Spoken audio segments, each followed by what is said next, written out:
Shalom. First and foremost, I want to give all praise to Yahweh, Ba'ashem, Yahweh Shai, double honors to the apostles and elders at Great Millstone. This is Ainaya Alub, Ban Yahweh, Ban Yasha Allah. Today's motivation is a focus on the tribe of Benjamin.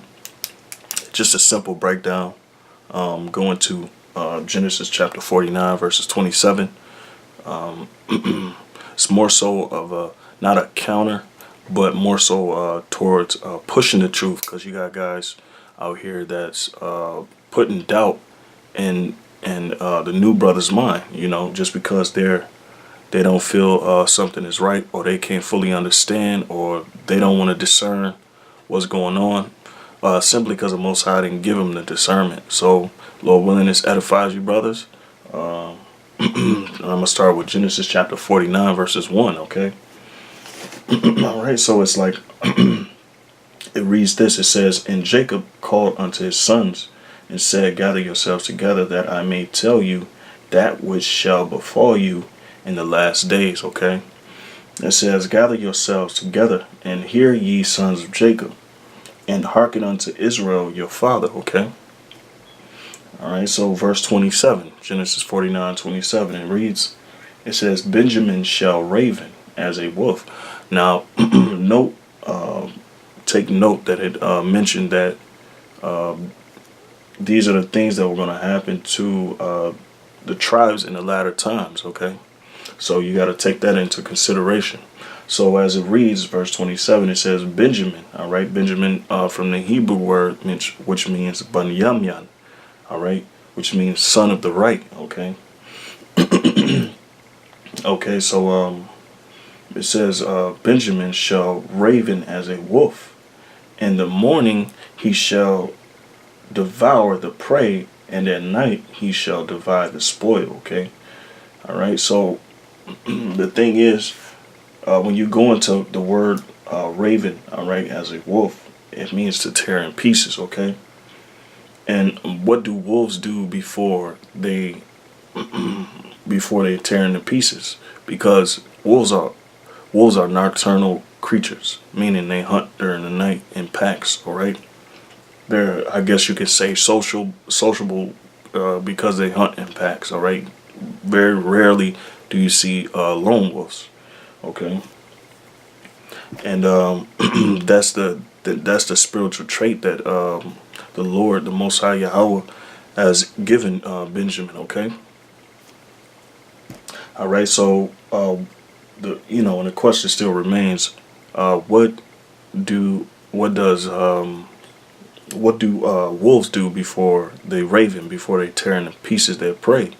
Okay, they howl. They howl not to the moon, but they howl, and they howl for territorial reasons. They howl also for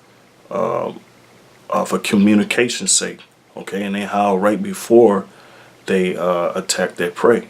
Okay, now this is the latter times, and it's symbolic, it's parabolic, I guess you can say, or similitude. Okay, or metaphor. Okay, for what Benjamin, the tribe of Benjamin, which are the so-called Jamaicans. All right, it's a spiritual trait that they will be doing here on earth in the end times. Okay, so. And in other words, Benjamin is now known for they're highly respected for their music. Okay, they're highly regarded for their music.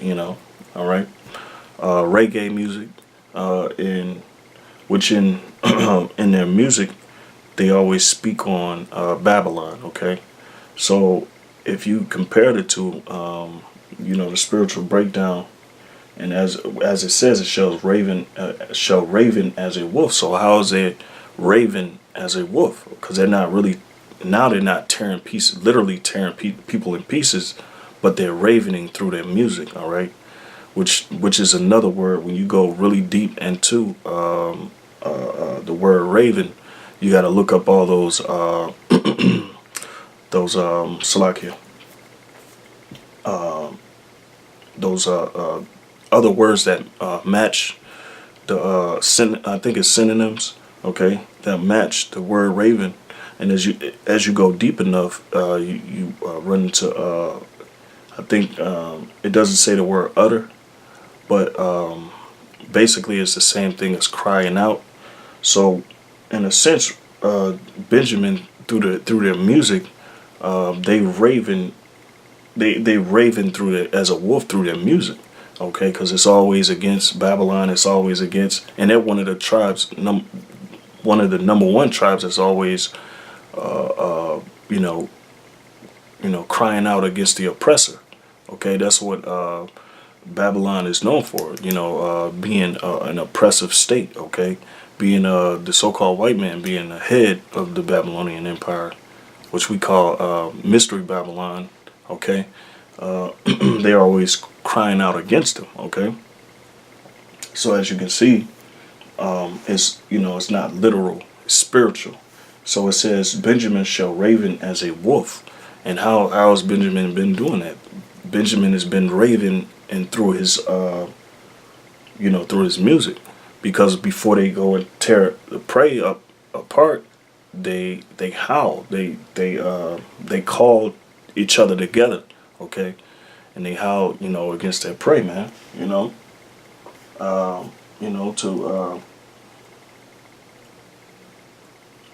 so I'll read it again. It says, verse 27, it says, Benjamin shall raven as a wolf. In the morning he shall devour the prey. All right. And the morning represents what, So I got a few more precepts. Salaki, I got a few precepts that I'm going to go into, just to, edify the points that I made. Benjamin ravening through his music, okay, because the Most High is basically calling out the wicked, and he's doing that through truth, and the majority of the Benjamites or the so-called Jamaicans music through the reggae, they call out the oppressor, man. They call out, they speak against Babylon, okay? So that's one way that they raven, all right? This is Jeremiah 23 and 29. It says, is not my word like as a fire, said the Lord, and like a hammer that breaketh the rock in pieces. All right. So the word of the Most High is is that hammer. All right. And the wicked is the nail, so to speak. Okay. And Benjamin's spiritual trait was to what? To basically, use the word or have the knowledge of, a little bit of the knowledge of the Most High to call out the oppressor and the evil and the wicked, man. So, okay, so it said that's that one. Sirach, chapter 28, verses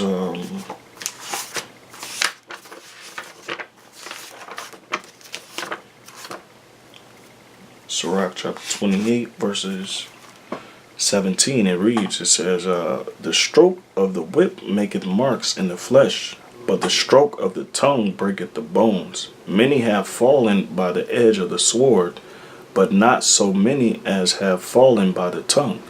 And that's how the so-called white man is fallen. And that's how Benjamin is ravening like a wolf, man. Okay? Through his music, okay, first. And then that's when the physical play comes into action, so to speak. Okay, so it says, verse 18, many have fallen by the edge of the sword, but not so many as have fallen by the tongue. Okay, and that's how the Most High is using his people to bring down Esau. Okay, and one more scriptures. This is 2 Thessalonians chapter 2. Okay, verses 2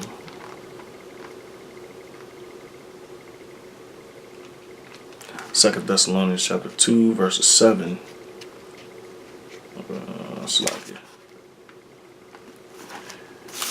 And it reads, it says,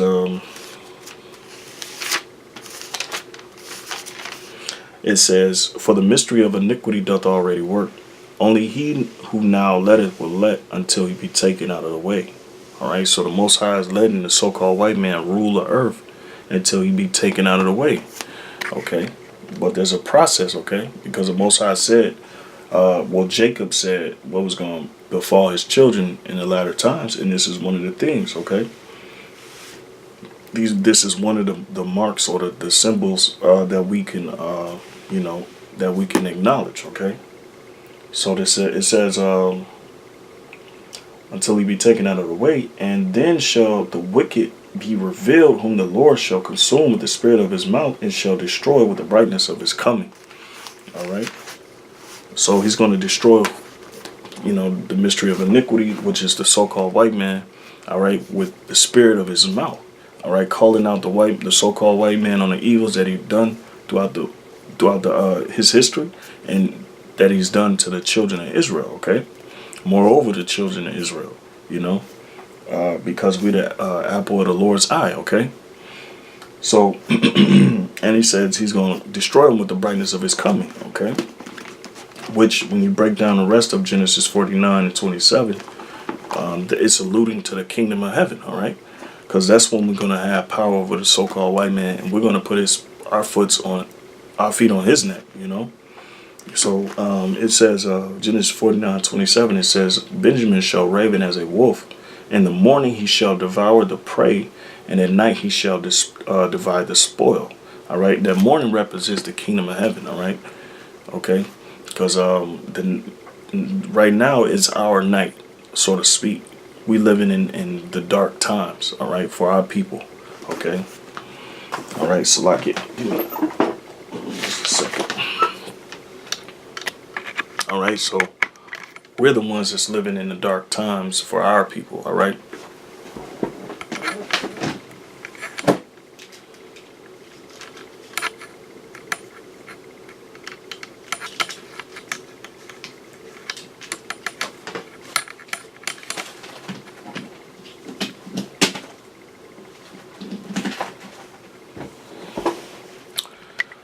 Salakia. So basically, we're the one that's living in the dark times, okay? So when you go back to the scripture, he shall divide the spoil, okay? It says, and at night he shall divide the spoil, okay? The night represents their destruction, okay? In this sense, because the kingdom in the morning represents the kingdom. That's when we're really going to get our just due. That's when we're really going to overcome the so-called white man, all right? And then when it says, and at night he shall divide the spoil, okay? And that's talking about Esau, man, because the Most High is going to use us to tear in pieces, the so-called white man, all right? We're going to tear them. As the scripture says, it talk about meditating terrors, okay? And double is going to be unto her, which is talking about Babylon. But who fuels Babylon? The so-called white man, with their philosophy, okay? And it pretty much concludes the lesson. It was just a short motivation, a quick hitter. And about the tribe of Benjamin, So with that, I say call halal Yahweh Ba'ashem Yahushai. Lord willing, you brothers been edified. Double honors to the apostles and elders at Great Millstone. Shalom.